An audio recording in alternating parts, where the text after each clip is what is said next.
Alright guys, so ang ating next destination na pinuntahan natin at naipasyal tayo dito sa downtown ng Tacloban.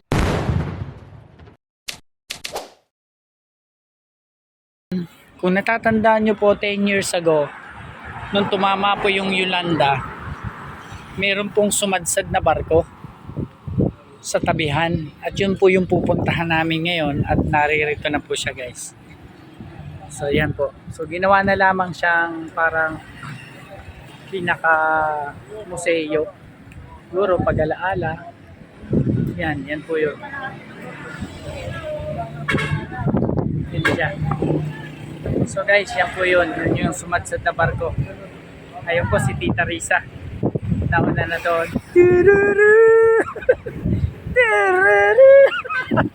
Titanic ha.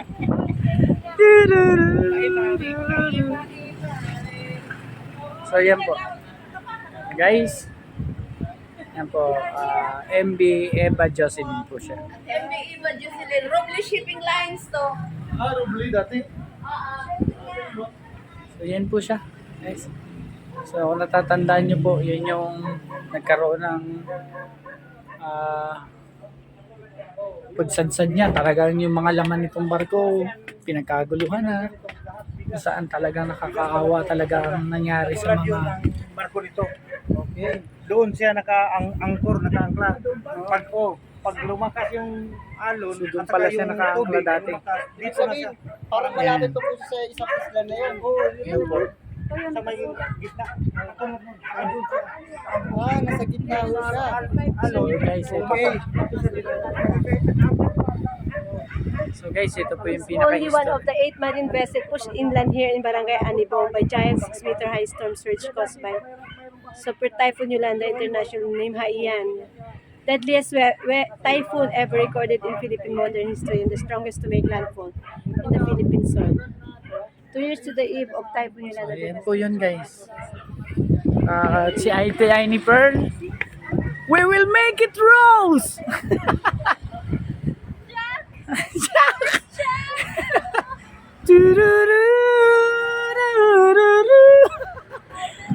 Yeah.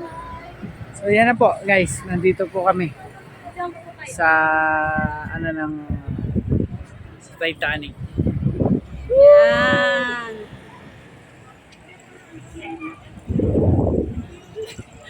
Where's Rose? Hey Vanessa! Yes! An iceberg! Bahay pala. An iceberg! Yes, thank you, Ate Aini. So, yan po. View deck. Imaginin nyo po yung layo ng, alam nyo po yung barko na yun. Mas malayo pa daw po dyan yung pinag-angklahan, pero kinaladkad siya talaga dito nung pinakamalakas na. So guys, maraming salamat po ha.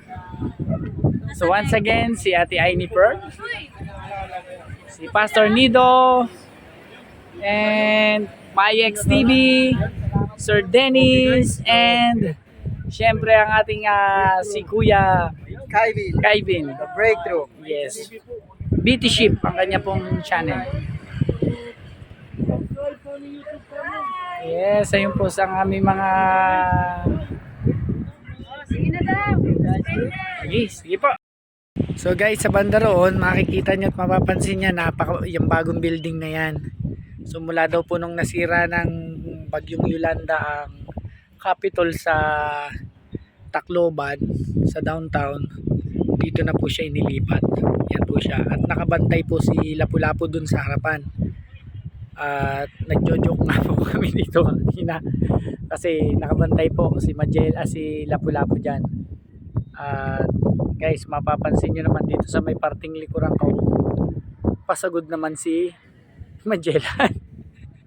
Ayan, sabi nila Lapu-Lapu, ayun po nandirin banda. Yan, sige, sumugod kat na maintindihan mo. Hinugot na po yung itak. Matigas na maulo po nito si Magellan. Sugod! Ang ginawa po ni General MacArthur, bahala kayo dyan. Tumakas na po si MacArthur.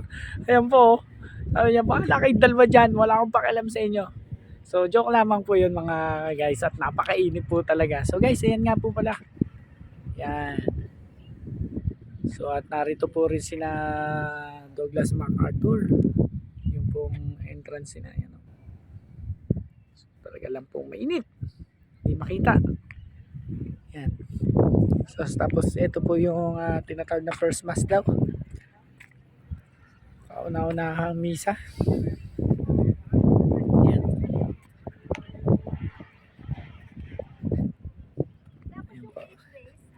So yan po yung mga kapatid natin sa Panginoon. Si Mike Stevie, Sir Dennis, mga pastors, si Ate Aini Pearl, at ito po yung first mass daw dito na naganap sa Kabisayaan.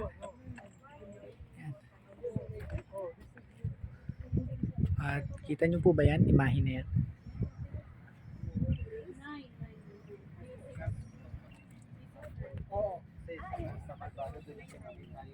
Yung modelo ng pagpapagbabatog sa Panginoon kahit na siya mamatay. Yung humbleness, ano?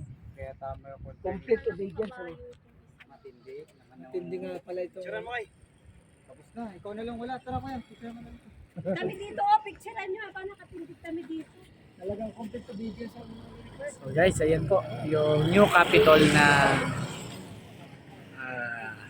Palo, Leyte. So guys, maraming salamat sa patuloy niyong pagsubaybay guys. Alright, so guys, muli nagpapasalamat ako sa Panginoon sa naging journey ko dito sa Leyte. At nandito po nga kami sa Palo, Leyte na new capital ng lugar na ito at pinapasyal ko po kayo. Salamat talaga sa Panginoon dahil bago man lang ako mawala dito sa lupa.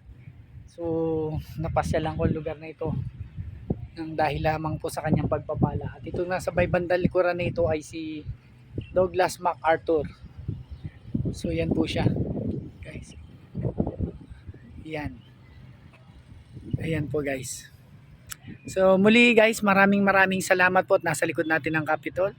At kung kayo po ay mapapasyal ng Leyte, ito po yung isa sa mga pwede nyong pumuntahan itong lugar na ito. At muli nagpapasalamat po ako sa inyo, lalo na po sa ating Panginoon sa kabutihan niya sa buhay natin. Team Jesus, Team Tagumpay.